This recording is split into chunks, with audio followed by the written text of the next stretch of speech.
ਸਤਿਗੁਰੂ ਦਸਵੇਂ ਪਾਤਸ਼ਾਹ ਮਹਾਰਾਜ ਦੀ ਕਥਾ ਵਿੱਚ ਲਿਖਿਆ, ਗਰੀਬ ਨਿਵਾਜ ਮਹਾਰਾਜ ਨੂੰ ਗੁਰਸਿੱਖਾਂ ਨੇ ਬਿਦਾਵਾ ਲਿਖ ਕੇ ਦਿੱਤਾ ਸੀ। 2 ਵਾਰ ਬਿਦਾਵੇ ਦਾ ਜ਼ਿਕਰ ਆਉਂਦਾ। ਇੱਕ ਤੇ ਬਿਦਾਵਾ ਗੁਰਸਿੱਖਾਂ ਨੇ ਲਿਖ ਕੇ ਦਿੱਤਾ ਸੀਗਾ ਸਾਧ ਸੰਗਤ ਜੀ, ਸੋ ਅਨੰਦਪੁਰ ਸਾਹਿਬ ਜੀ ਦੀ ਪਾਵਨ ਧਰਤੀ ਦੇ ਉੱਪਰ। ਫਿਰ ਮਾਲਵੇ ਦੇ ਵਿੱਚ ਵੀ ਬਿਦਾਵਾ ਲਿਖ ਕੇ ਦਿੱਤਾ ਸੀ, ਔਰ ਹੋਰ ਤਾਂ ਹੋਰ ਮਝੈਲਾਂ ਨੇ ਵੀ ਬਿਦਾਵਾ ਲਿਖ ਕੇ ਦਿੱਤਾ ਸੀਗਾ, ਤੇ ਮਲਵਈਆਂ ਨੇ ਵੀ ਬਿਦਾਵਾ ਮਹਾਰਾਜ ਨੂੰ ਲਿਖ ਦਿੱਤਾ ਸੀਗਾ। ਮਝੈਲਾਂ ਦਾ ਜਿਹੜਾ ਬਿਦਾਵਾ ਸੀ ਉਹ ਭਾਈ ਮਹਾਂ ਸਿੰਘ ਸਾਹਿਬ ਜੀ ਨੇ ਫੜਵਾਇਆ ਸੀ, ਤੇ ਮਲਵਈਆਂ ਦਾ ਜਿਹੜਾ ਸਾਧ ਸੰਗਤ ਜੀ ਉਹ ਬਿਦਾਵਾ ਸੀ ਉਹ ਭਾਈ ਦਾਨ ਸਿੰਘ ਸਾਹਿਬ ਜੀ ਨੇ ਪੜਵਾਇਆ ਸੀ। ਭਾਈ ਦਾਨ ਸਿੰਘ ਨੇ ਮਾਲਵੇ ਦੀ ਲਾਜ ਰੱਖੀ ਸੀ। ਸਤਿਗੁਰੂ ਜੀ ਮਾਨ ਨੇ ਬੜੇ ਖੁਸ਼ੇ ਭਾਈ ਦਾਨ ਸਿੰਘ ਸਾਹਿਬ ਜੀ ਨੂੰ ਬਖਸ਼ੇ ਸਨ, ਬੜੀਆਂ ਰਹਿਮਤਾਂ ਉਹਨਾਂ ਨੂੰ ਦਿੱਤੀਆਂ ਸਨ, ਮਾਲਵੇ ਨੂੰ ਮਾਲੋ ਮਾਲ ਕੀਤਾ ਸੀ। ਇਹ ਜਿਹੜੇ ਬਿਦਾਵੀਏ ਸਨ ਸਾਧ ਸੰਗਤ ਜੀਓ, ਇਹਨਾਂ ਦਾ ਕੋਈ ਸਨਮਾਨ ਨਾ ਰਹੇ। ਗੁਰਮੁਖ ਵਿਦਵਾਨ ਲੋਕ ਦੱਸਦੇ ਨੇ ਕਿ ਜਦੋਂ ਇਹ ਬਿਦਾਵੀਏ ਲੰਘਦੇ ਸਨ ਤੇ ਲੋਕ ਆਪਣੇ ਨਿਆਣਿਆਂ ਨੂੰ ਬੁੱਕਲਾਂ ਵਿੱਚ ਲੁਕੋ ਲੈਂਦੇ ਸੀ, ਘਰ ਦੇ ਦਰਵਾਜ਼ੇ ਮਾਰ ਲੈਂਦੇ ਸੀਗੇ। ਇਹਨਾਂ ਬਿਦਾਵੀਆਂ ਦੀ ਨਜ਼ਰ ਸਾਡੇ ਬੱਚਿਆਂ ਦੇ ਨਾ ਪੈ ਜਾਵੇ, ਇਹ ਗੁਰੂ ਤੋਂ ਬੇਮੁਖ ਹੋ ਕੇ ਆਏ। ਘਰੇ ਗਏ ਔਰਤਾਂ ਤਰੀਮਤਾਂ ਨੇ ਕਿਹਾ ਵੀ ਤੁਸੀਂ ਮਰਦਾਵੇਂ ਬਸਤਰ ਸਾਨੂੰ ਦੇ ਦਿਓ, ਅਸੀਂ ਮਰਦਾਂ ਵਿੱਚ ਜਾ ਕੇ ਜੂਝਦੀਆਂ, ਆਓ ਬੈਠੋ ਘਰ ਦੇ ਕੰਮਕਾਰ ਕਰੋ। ਇਸ ਤਰ੍ਹਾਂ ਦੇ ਲਾਜ ਭਰੇ ਬਚਨ ਇਹਨਾਂ ਨੂੰ ਸੁਣਨ ਨੂੰ ਮਿਲੇ। ਫਿਰ ਸਾਧ ਸੰਗਤ ਜੀਓ, ਸ੍ਰੀ ਗੁਰੂ ਅਰਜਨ ਦੇਵ ਜੀ ਮਹਾਰਾਜ ਦੇ ਅਨੰਦ ਪਿਆਰੇ ਗੁਰਸਿੱਖ ਹੋਏ ਨੇ ਭਾਈ ਲੰਗਾਹ ਜੀ। ਭਾਈ ਲੰਗਾਹ ਜੀ ਮਾਝੇ ਦੇ ਰਹਿਣ ਵਾਲੇ ਸਨ ਸਾਧ ਸੰਗਤ ਜੀ, ਢਿੱਲਵਾਂ ਦੇ ਵਿੱਚੋਂ। ਤੇ ਭਾਈ ਲੰਗਾਹ ਜੀ ਦੇ ਭਰਾ ਸਨ ਭਾਈ ਪੇਰੋ ਸ਼ਾਹ ਜੀ, ਤੇ ਭਾਈ ਪੇਰੋ ਸ਼ਾਹ ਜੀ ਦਾ ਖੂਨ ਸੀ, ਉਹਨਾਂ ਦੀ ਪੋਤਰੀ ਸੀ ਸਤਿਕਾਰਯੋਗ ਮਾਤਾ ਭਾਗ ਕੌਰ ਜੀ ਸਾਹਿਬ, ਮਾਈ ਭਾਗੋ ਜੀ ਸਾਹਿਬ ਜਿਨ੍ਹਾਂ ਨੂੰ ਆਪਾਂ ਕਹਿੰਦੇ ਆ। ਦਸਵੇਂ ਪਾਤਸ਼ਾਹ ਮਹਾਰਾਜ ਦੇ ਅਨੰਦ ਪਿਆਰੇ ਗੁਰਸਿੱਖ, ਦਸਵੇਂ ਪਾਤਸ਼ਾਹ ਮਹਾਰਾਜ ਦੀ ਲਾਡੋ ਰਾਣੀ, ਮਰਦ ਯੋਧਿਆਂ ਵਾਲਾ ਇਹਦਾ ਜੀਵਨ ਸੀ ਮਾਈ ਭਾਗੋ ਜੀ ਸਾਹਿਬ ਜੀ ਦਾ। ਸਾਧ ਸੰਗਤ ਜੀਓ, ਇਹ ਫਿਰ ਮਾਝੇ ਦੇ ਵਿੱਚੋਂ ਜੱਥਾ ਲੈ ਕੇ ਗਰੀਬ ਨਿਵਾਜ ਮਹਾਰਾਜ ਜੀ ਦੇ ਪਾਸ, ਜਿੱਥੇ ਖਦਰਾਣੇ ਦੀ ਢਾਬ ਮੁਕਤਸਰ ਸਾਹਿਬ ਹੈ, ਇੱਥੇ ਪਹੁੰਚੇ ਸਨ।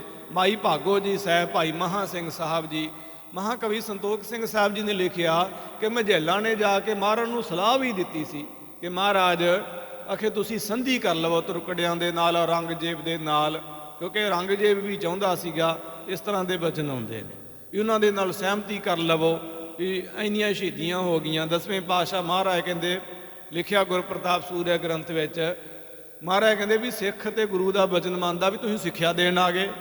ਉਦੋਂ ਕਿੱਥੇ ਸੀਗੇ ਜਦੋਂ ਇੰਨੇ ਸਿੰਘ ਸ਼ਹੀਦ ਹੋ ਗਏ, ਮਾਤਾ ਜੀ ਸਾਹਿਬਜ਼ਾਦੇ ਕੁਰਬਾਨ ਹੋ ਗਏ। ਹੁਣ ਨਹੀਂ ਇਹਦੇ ਨਾਲ ਕੋਈ ਸੰਧੀ ਹੋਣੀ, ਹੁਣ ਤੇ ਜੰਗ ਜੋਧੀ ਹੋਵੇਗਾ। ਫਿਰ ਸਾਧ ਸੰਗਤ ਜੀ ਇਹ ਆ ਗਏ ਸਨ। ਇੱਧਰੋਂ ਸੂਬਾ ਸਰਹੰਦ ਵਜੀਦ ਖਾਨ ਜਿਹੜਾ ਸੀ, ਇਹ ਆਪਣੀ ਫੌਜ ਲੈ ਕੇ ਦਸਵੇਂ ਪਾਤਸ਼ਾਹ ਮਹਾਰਾਜ ਦੇ ਉੱਪਰ ਚੜ੍ਹ ਕੇ ਆਇਆ। ਇਹਨਾਂ ਮਝੈਲਾਂ ਨੇ ਮੁਕਾਬਲਾ ਕੀਤਾ। ਦਸਵੇਂ ਪਾਤਸ਼ਾਹ ਮਹਾਰਾਜ ਪੁੱਛਦੇ ਵੀ ਤੁਰਕੜਿਆਂ ਦੇ ਨਾਲ ਕੌਣ ਲੜਦਾ? ਆਪਣਾ ਤੇ ਸਾਰਾ ਦਲ, ਸਾਰਾ ਜਥਾ ਆਪਣੇ ਪਾਸ ਹੈ। ਮਹਾਰਾਜ ਮਝੈਲ ਲੜਦੇ ਨੇ, ਬਿਦਾਵੀਏ ਲੜਦੇ। ਸਤਿਗੁਰੂ ਪ੍ਰਸੰਨ ਹੋਏ, ਗਰੀਬ ਨਿਵਾਜ ਮਹਾਰਾਜ ਖੁਸ਼ੀ ਵਿੱਚ ਆ ਗਏ। ਪੁੱਤ ਸਾਧ ਸੰਗਤ ਜੀ, ਖਾਵੇ ਪੀਵੇ ਹੋਵੇ ਮੋਟਾ ਅੰਤ ਨੂੰ ਦਾਦੇ ਦਾ ਪੋਤਾ ਵੱਜਦਾ। ਤੇ ਮਾਪੇ ਵੀ ਥੋੜਾ ਨਾ ਕਦੀ ਕੋ ਮਾਪੇ ਹੁੰਦੇ, ਉਤੋਂ ਭਾਵੇਂ ਜਿੰਨਾ ਮਰਜੀ ਉਹ ਮਰ ਜਾਣਾ ਕਹਿ ਦੇਣ। ਇਸ ਪ੍ਰਕਾਰ ਗਰੀਬ ਨਿਵਾਜ ਮਹਾਰਾਜ ਬੜੇ ਹੀ ਪ੍ਰਸੰਨ ਹੋਏ ਸਾਧ ਸੰਗਤ ਜੀ, ਅਤਿਅੰਤ ਖੁਸ਼ ਹੋਏ। ਇਹ ਮਝੈਲਾਂ ਨੇ ਸਾਧ ਸੰਗਤ ਜੀ ਆਹੂ ਤੁਰਕਣਿਆਂ ਦੇ ਸਿਰ ਵੱਢ ਵੱਢ ਕੇ ਨਾ ਉੱਥੇ ਢੇਰ ਲਾ ਛੱਡੇ। ਇਹਨਾਂ ਨੇ ਸ਼ਹੀਦ ਵੀ ਹੋਏ ਇਹ, ਤੇ ਆਪਣੇ ਮੋਰਚਿਆਂ ਵਿੱਚੋਂ ਜਿੰਨੇ ਕਦਮ ਅੱਗੇ ਵੱਧ ਕੇ ਲੜੇ ਸੀ, ਮਹਾਰਾਜ ਆਪਣੇ ਪਵਿੱਤਰ ਚਰਨਾਂ ਦੇ ਨਾਲ ਕਦਮ ਜੋੜਨ, ਕਦਮ ਗਿਣਨ, ਤੇ ਜਿੰਨੇ ਕਦਮ ਅੱਗੇ ਵੱਧ ਕੇ ਕੋਈ ਲੜਿਆ, ਮਹਾਰਾਜ ਕਹਿੰਦੇ ਮੇਰਾ 5000 ਹੀ, 10,000 ਹੀ, 20,000 ਹੀ, 30,000 ਹੀ, ਇਹ ਲਾਹੌਰ ਦਾ ਹਾਕਮ ਬਣੇਗਾ, ਕਾਬਲ ਦਾ ਹਾਕਮ ਬਣੇਗਾ, ਇਹ ਦਿੱਲੀ ਦੇ ਤਖਤ ਤੇ ਆਪਣਾ ਨਿਸ਼ਾਨ ਚਲਾਵੇਗਾ। ਇਸ ਤਰ੍ਹਾਂ ਮਾਣ ਨੇ ਸਾਧ ਸੰਗਤ ਜੀ ਭਰ ਦੇ ਕੇ ਉਹਨਾਂ ਮਝੈਲਾਂ ਨੂੰ, ਸਾਧ ਸੰਗਤ ਜੀ ਬਿਦਾਵੀਆਂ ਨੂੰ, ਜੋ ਵੱਖ-ਵੱਖ ਥਾਵਾਂ ਇਲਾਕਿਆਂ ਦੇ ਸਨ, ਗਰੀਬ ਨਿਵਾਜ ਮਹਾਰਾਜ ਜੀ ਨੇ ਉਹਨਾਂ ਨੂੰ ਨਿਵਾਜਿਆ। ਉਹਨਾਂ ਸਿੰਘਾਂ ਦੀਆਂ ਲੋਸ਼ਾਂ ਲਾਥਾਂ ਦੇ ਕੋਲੋਂ ਗਰੀਬ ਨਿਵਾਜ ਮਹਾਰਾਜ ਜਦੋਂ ਵਿਚਰਨ, ਲੋਥਾਂ ਦੇ ਕੋਲੋਂ, ਉਹਨਾਂ ਦੇ ਪਵਿੱਤਰ ਸਰੀਰਾਂ ਦੇ ਕੋਲੋਂ, ਮਹਾਰਾਜ ਬੜੇ ਵੈਰਾਗ ਦੇ ਵਿੱਚ ਕਿ ਮੇਰੇ ਪੁੱਤ, ਮੇਰੇ ਇਹ ਸਿੰਘ ਮੇਰੇ ਵਾਸਤੇ ਆਪਣਾ ਆਪਾ ਵਾਰ ਗਏ, ਆਪਣਾ ਆਪਾ ਨਿਸ਼ਾਵਰ ਕਰ ਗਏ। ਸਾਧ ਸੰਗਤ ਜੀਓ, ਅੱਜ ਬੜੇ ਰਸ ਵਿੱਚ ਸਨ ਮਹਾਰਾਜ, ਹੋਰ ਹੀ ਇੱਕ ਅਜੀਬ ਜਿਹੇ ਨਜ਼ਾਰੇ ਵਿੱਚ ਸਨ। ਵਿਚਰਦਿਆਂ ਵਿਚਰਦਿਆਂ ਕੀ ਦੇਖਿਆ, ਇੱਕ ਸਰੀਰ ਜਿਹੜਾ ਪਛਾਣਿਆ ਨਹੀਂ ਸੀ ਜਾਂਦਾ, ਖੂਨ ਦੇ ਨਾਲ ਲੋਥ ਪੋਥ ਹੋਇਆ, ਬਸਤਰ ਵੀ ਲਾਲ ਹੋਏ, ਆਪਣੇ ਅਤੇ ਤੁਰਕੜਿਆਂ ਦੇ ਖੂਨ ਦੇ ਨਾਲ ਸਹਿਕਦਾ ਹੈ, ਸਾਹ ਲੈਂਦਾ ਹੈ। ਗਰੀਬ ਨਿਵਾਜ ਮਹਾਰਾਜ ਉਸ ਸਰੀਰ ਦੇ ਸਾਧ ਸੰਗਤ ਜੀ ਸਿਰ ਵਾਲੇ ਪਾਸੇ ਜਾ ਕੇ ਸੱਜ ਗਏ। ਉਸ ਸਰੀਰ ਦਾ ਸੀਸ ਆਪਣੇ ਪੱਟਾਂ ਤੇ ਲਿਆ, ਜਿਵੇਂ ਮਾਂ ਕਦੇ ਕਦੇ ਆਪਣੇ ਬੱਚੇ ਨੂੰ ਸਾਧ ਸੰਗਤ ਜੀ ਮਮਤਾ ਦੀ ਮਾਰੀ ਹੋਈ ਲੈ ਲੈਂਦੀ। ਪੱਟਾਂ ਦੇ ਉੱਪਰ ਸਿਰ ਰੱਖਿਆ, ਗਿੱਲੇ ਰੁਮਾਲ ਦੇ ਨਾਲ ਚਿਹਰਾ ਪੂੰਝ ਕੇ ਪਾਣੀ ਦੇ ਛਿੱਟੇ ਮਾਰੇ, ਤੇ ਸਾਧ ਸੰਗਤ ਜੀ ਉਸ ਸਿੱਖ ਦੇ ਮੂੰਹ ਵਿੱਚੋਂ ਨਿਕਲਿਆ ਧੰਨ ਗੁਰੂ ਗੋਬਿੰਦ ਸਿੰਘ ਸਾਹਿਬ। ਤੇ ਗਰੀਬ ਨਿਵਾਜ ਮਹਾਰਾਜ ਜੀ ਨੇ ਦਇਆ ਕੀਤੀ, ਸਿੱਖ ਨੂੰ ਸਵਾਸ ਬਖਸ਼ੇ, ਨੇਤਰ ਖੁੱਲੇ। ਤੇ ਸਾਧ ਸੰਗਤ ਜੀ ਸਿੱਖ ਨੇ ਕੀ ਦੇਖਿਆ, ਉਹਦੇ ਮੱਥੇ ਦੇ ਉੱਪਰ ਇੱਕ ਮੱਥਾ ਹੈ, ਇੱਕ ਮਸਤਕ ਹੈ। ਉਸ ਮਸਤਕ ਦੇ ਉੱਪਰ ਦਮਾਲਾ ਸਜਿਆ, ਕਲਗੀ ਜਿਗਾ ਗਰੀਬ ਨਿਵਾਜ ਮਹਾਰਾਜ ਦਸਵੇਂ ਪਾਤਸ਼ਾਹ ਮਹਾਰਾਜ ਜੀ ਦਾ ਚਿਹਰਾ ਉਸ ਸਿੱਖ ਨੇ ਆਪਣੇ ਚਿਹਰੇ ਦੇ ਉੱਪਰ ਤੱਕਿਆ। ਮਹਾਰਾਜ ਬੜੇ ਰਸ ਦੇ ਨਾਲ ਮੁਸਕਰਾ ਕੇ ਉਹ ਸਿੱਖ ਦੇ ਵੱਲ ਦੇਖਦੇ। ਸਿੱਖ ਨੇ ਨੇਤਰ ਬੰਦ ਕਰ ਲਏ, ਸ਼ਰਮ ਦੇ ਨਾਲ ਅੱਖਾਂ ਨੀਵੀਆਂ ਕਰ ਲਈਆਂ, ਤੇ ਗਰੀਬ ਨਿਵਾਜ ਮਹਾਰਾਜ ਜੀ ਨੂੰ ਕਹਿਣ ਲੱਗੇ, ਮਹਾਰਾਜ ਇਹ ਹੱਥ ਭੈੜੇ ਚੰਦਰੇ ਜਿੰਨਾ ਬਿਦਾਵਾ ਲਿਖਿਆ, ਜੁੜੇ ਹੋਏ ਨਹੀਂ ਖੁੱਲਦੇ ਮੰਗਣ ਲਈ ਤੈਥੋਂ ਭਿੱਖਿਆ। ਉਹ ਰਾਜ ਜੋਗੀ ਮਾਲਕਾ, ਉਹ ਨਿਰਧਨਾਂ ਦੇ ਪਾਲਕਾ, ਬਸ ਫਾੜ ਦੇ ਦਾਤਾ ਬਿਦਾਵਾ ਫਾੜ ਦੇ। ਨਾਦਾਨ ਸਾਂ ਇਨਸਾਨ ਸਾਂ, ਨਾ ਤੇਰੇ ਵਾਂਗੂ ਪ੍ਰੀਤਮਾ ਬਲਵਾਨ ਸਾਂ ਭਗਵਾਨ ਸਾਂ। ਤੂੰ ਤੇ ਭਗਵਾਨ ਹੈ, ਤੂੰ ਤੇ ਖੁਦਾ, ਅਸੀਂ ਤੇ ਨਾਦਾਨ ਇਨਸਾਨ ਹਾਂ। ਮਹਾਰਾਜ ਤੂੰ ਦਇਆ ਕਰ ਗਰੀਬ ਨਿਵਾਜ ਮਹਾਰਾਜ, ਸਾਡਾ ਬਿਦਾਵਾ ਫਾੜ ਦੇ। ਗਰੀਬ ਨਿਵਾਜ ਸਤਿਗੁਰੂ, ਇਹ ਮੇਰੇ ਹੱਥ ਭੈੜੇ ਜੀ ਹਾਂ, ਇਹ ਚੰਦਰੇ ਹੱਥ, ਇਹ ਨਕੰਮੇ ਹੱਥ ਅੱਜ ਭਿੱਖਿਆ ਮੰਗਣ ਵਾਸਤੇ ਖੁੱਲ੍ਹਦੇ ਨਹੀਂ, ਕਿਉਂਕਿ ਇਹਨਾਂ ਹੱਥਾਂ ਨੇ ਲਿਖਿਆ ਸੀਗਾ ਕਿ ਗੁਰੂ ਗੋਬਿੰਦ ਸਿੰਘ ਮਹਾਰਾਜ ਤੂੰ ਸਾਡਾ ਗੁਰੂ ਨਹੀਂ, ਅਸੀਂ ਤੇਰੇ ਸਿੱਖ ਨਹੀਂ। ਮਹਾਰਾਜ ਇਹ ਹੁਣ ਹੱਥ ਭਿੱਖਿਆ ਮੰਗਣ ਲਈ ਵੀ ਖੁੱਲ੍ਹਦੇ ਨਹੀਂ ਹਨ। ਮਹਾਰਾਜ ਤੂੰ ਕਿਰਪਾ ਕਰ, ਮੇਰਾ ਬਿਦਾਵਾ ਫਾੜ ਦੇ। ਮਹਾਰਾਜ ਦਇਆ ਕਰ, ਮਹਾਰਾਜ ਬਖਸ਼ ਦੇ, ਬਖਸ਼ ਦੇ। ਭਾਣੇ ਭੋਈ ਅਕਿਰਤ ਕਣ, ਮੰਦੇ ਅਸੀਂ ਹਾਂ ਪਿਆਰਿਆ, ਭੁੱਲ ਕੇ ਭੁਲਾਈਆਂ ਤੇਰੀਆਂ, ਤੈਨੂੰ ਮਨੋਂ ਵਿਸਾਰਿਆ। ਪਰ ਭੁੱਲਾ ਹੋਇਆ ਪ੍ਰਭਾਤ ਦਾ ਘਰ ਆ ਜਾਏ ਜਾਂ ਰਾਤ ਨੂੰ, ਤਾਂ ਭੁੱਲਾ ਹੋਇਆ ਨਹੀਂ ਜਾਪਦਾ ਸੱਚਮੁੱਚ ਉਹ ਤੇਰੀ ਜਾਤ ਨੂੰ। ਜਿਹੜਾ ਭੁੱਲਾ ਹੋਇਆ ਪ੍ਰਭਾਤ ਦਾ ਸ਼ਾਮ ਨੂੰ ਘਰੇ ਆ ਜਾਵੇ ਨਾ, ਉਹ ਭੁੱਲਿਆ ਭੁੱਲਿਆ ਨਹੀਂ ਹੁੰਦਾ। ਮਹਾਰਾਜ ਆ ਗਏ ਆ, ਹੁਣ ਬਖਸ਼ ਲਾ ਮਹਾਰਾਜ, ਹੁਣ ਦਇਆ ਕਰਦੇ ਗਰੀਬ ਨਿਵਾਜ ਸਤਿਗੁਰੂ, ਹੁਣ ਔਗਣ ਨਾ ਚਿਤਾਰ। ਮਹਾਰਾਜ ਹੁਣ ਔਗਣ ਨਾ ਚਿਤਾਰ। ਉਸ ਵੇਲੇ ਦਸਵੇਂ ਪਾਤਸ਼ਾਹ ਮਹਾਰਾਜ ਮੁਸਕਰਾਏ, ਆਪਣੇ ਜੇਬ ਦੇ ਵਿੱਚੋਂ ਖੀਸੇ ਦੇ ਵਿੱਚੋਂ ਗਰੀਬ ਨਿਵਾਜ ਮਹਾਰਾਜ ਜੀ ਨੇ ਸਾਧ ਸੰਗਤ ਜੀ ਉਹ ਚਿੱਟਾ ਕਾਗਜ਼ ਜਿਹਦੇ ਉੱਪਰ ਕਾਲੇ ਅੱਖਰਾਂ ਦੇ ਨਾਂ ਲਿਖਿਆ ਕਿ ਮਹਾਰਾਜ ਤੂੰ ਸਾਡਾ ਗੁਰੂ ਨਹੀਂ, ਅਸੀਂ ਤੇਰੇ ਸਿੱਖ ਨਹੀਂ, ਤੇ ਥੱਲੇ ਦਸਖਤ ਕੀਤੇ ਹੋਏ ਇਹਨਾਂ ਸਿੱਖਾਂ ਦੇ ਮਹਾਰਾਜ ਜੀ ਨੇ ਕੱਢਿਆ। ਭਾਈ ਮਹਾਂ ਸਿੰਘ ਸਾਹਿਬ ਜੀ ਨੇ ਜਦੋਂ ਵੇਖੇ ਨਾ ਆਪਣੇ ਦਸਖਤ, ਹੋਰ ਭਰਾਵਾਂ ਦੇ ਦਸਖਤ ਕਾਲਾ, ਤੇ ਸਾਧ ਸੰਗਤ ਜੀ ਖੂਨ ਦੇ ਹੰਝੂ ਰੋਏ। ਮਹਾਰਾਜ ਇਹ ਵਿਖਾਓ ਨਾ ਸਤਿਗੁਰੂ, ਇਹ ਬੜਾ ਦੁੱਖ ਦਿੰਦਾ ਇਹ ਵਿਦਾਵਾ, ਇਹਨੂੰ ਫਾੜ ਦਿਓ। ਮਹਾਰਾਜ ਦਸਵੇਂ ਪਾਤਸ਼ਾਹ ਮਹਾਰਾਜ ਨੇ ਕਿਹਾ, ਮਹਾਂ ਸਿੰਘ ਸਾਹਿਬ ਜੀਓ ਪੁੱਤ ਨਿਸ਼ਾਵਰ ਹੋ ਗਏ, ਬਸਤਰ ਨਾ ਰਹੇ ਸ਼ਸਤਰ ਨਾ ਰਹੇ, ਮਾਛੀਵਾੜੇ ਦੇ ਜੰਗਲਾਂ ਦੇ ਵਿੱਚੋਂ ਦੀ ਵਿਚਰੇ ਬੜਾ ਕੁਝ ਦੇਖ ਲਿਆ, ਬੜੇ ਨਜ਼ਾਰੇ ਦੇਖੇ ਜੋ ਖੁਦਾ ਨੇ ਦਿਖਾਏ, ਬੜਾ ਕੁਝ ਦੇਖਿਆ, ਬੜਾ ਕੁਝ ਖੋਲਿਆ, ਪਰ ਇਹ ਨਹੀਂ ਖੋਇਆ ਮੈਂ, ਇਹਨੂੰ ਮੈਂ ਸੰਭਾਲ ਕੇ ਰੱਖਿਆ ਸੀ, ਕਿਉਂਕਿ ਮੈਨੂੰ ਪਤਾ ਸੀ ਤੁਸੀਂ ਮੇਰੇ ਆ ਤੇ ਮੇਰੇ ਕੋਲ ਹੀ ਆਉਣਾ। ਮਹਾਂ ਸਿੰਘਾ ਜੇ ਤੁਸੀਂ ਨਾ ਵੀ ਆਉਂਦੇ ਨਾ ਤੇ ਹਜੂਰ ਸਾਹਿਬ ਜਾਣ ਤੋਂ ਪਹਿਲਾਂ ਮੈਂ ਬਿਦਾਵਾ ਜ਼ਰੂਰ ਫਾੜ ਜਾਣਾ ਸੀ। ਨਾਲੇ ਵੱਡੀ ਗੱਲ ਕਿ ਤੁਸੀਂ ਬਿਦਾਵਾ ਲਿਖ ਕੇ ਦਿੱਤਾ ਸੀ, ਮੈਂ ਥੋੜਾ ਨਾ ਲਿਖ ਕੇ ਦਿੱਤਾ ਸੀਗਾ। ਤੁਸੀਂ ਕਿਹਾ ਸੀਗਾ ਕਿ ਸਿੱਖ ਨਹੀਂ, ਪਰ ਮੈਂ ਥੋੜਾ ਨਾ ਕਿਹਾ ਸੀ ਕਿ ਮੈਂ ਗੁਰੂ ਨਹੀਂ। ਮਾਪੇ ਕਦੀ ਕੁਮਾਪੇ ਨਹੀਂ ਹੁੰਦੇ, ਮੈਂ ਤੇ ਹਮੇਸ਼ਾ ਤੁਹਾਡਾ ਹਾਂ। ਭਾਈ ਮਹਾਂ ਸਿੰਘ ਸਾਹਿਬ ਜੀਓ ਦਸਵੇਂ ਪਾਤਸ਼ਾਹ ਮਹਾਰਾਜ ਨੇ ਬਿਦਾਵਾ ਲਿਆ, ਖੱਬੇ ਹੱਥ ਦੇ ਨਾਲ ਫੜ ਕੇ ਸੱਜੇ ਹੱਥ ਦੇ ਨਾਲ ਖਿੱਚਿਆ, 2 ਟੁਕੜੇ ਹੋ ਗਏ ਜੀ।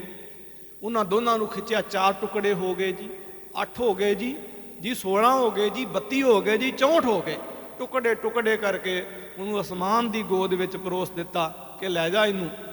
ਉਹ ਬਿਦਾਵਾ ਅਜੇ ਤੱਕ ਨਹੀਂ ਲੱਭਿਆ, ਉਹਨੂੰ ਧਰਤੀ ਖਾ ਗਈ ਕਿ ਅਸਮਾਨ ਨਿਕਲ ਗਿਆ, ਅਜੇ ਤੱਕ ਨਹੀਂ ਲੱਭਿਆ। ਗਰੀਬ ਨਿਵਾਜ ਮਹਾਰਾਜ ਜੀ ਨੂੰ ਬੇਨਤੀਆਂ ਕੀਤੀਆਂ, ਦਸਵੇਂ ਪਾਤਸ਼ਾਹ ਮਹਾਰਾਜ ਜੀ ਦੀ ਗੋਦ ਵਿੱਚ ਭਾਈ ਮਹਾਂ ਸਿੰਘ ਸਾਹਿਬ ਜੀ ਨੇ ਸਾਧ ਸੰਗਤ ਜੀਓ ਆਪਣੇ ਪ੍ਰਾਣ ਤਿਆਗੇ ਹਨ।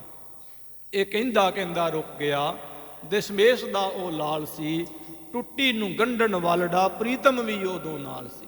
ਦਸਵੇਂ ਪਾਤਸ਼ਾਹ ਮਹਾਰਾਜ ਦੇ ਚਰਨਾਂ ਵਿੱਚ ਭਾਈ ਮਹਾਂ ਸਿੰਘ ਸਾਹਿਬ ਜੀ ਨੇ ਸਾਧ ਸੰਗਤ ਜੀਓ ਆਪਣੇ ਪ੍ਰਾਣ ਤਿਆਗੇ। ਬੜੀ ਹੈਰਾਨਗੀ ਦੀ ਗੱਲ, ਗਰੀਬ ਨਿਵਾਜ ਮਹਾਰਾਜ ਜੀ ਨੇ ਆਪਣੇ ਪੁੱਤਾਂ ਦੇ ਸਰੀਰਾਂ ਦੇ ਉੱਪਰ ਸਾਧ ਸੰਗਤ ਜੀਓ ਅਰਥੀਆਂ ਦੇ ਉੱਪਰ ਕਫਨ, ਸਰੀਰ ਦੇ ਬਸਤਰ, ਕਮਰ ਕਸਾ ਨਹੀਂ ਕੱਸਿਆ। ਪਰ ਇਹਨਾਂ ਵਿਦਾਵੀਆਂ ਦੇ ਸਰੀਰਾਂ ਦੇ ਅੰਤਮ ਸੰਸਕਾਰ ਮਹਾਰਾਜ ਜੀ ਨੇ ਹੱਥੀਂ ਕੀਤੇ ਨੇ। ਆਪਣੇ ਮੋਢਾ ਦਿੱਤਾ ਇਹਨਾਂ ਦੀਆਂ ਅਰਥੀਆਂ ਨੂੰ ਆਪਣੇ ਹੱਥਾਂ ਦੇ ਨਾਲ।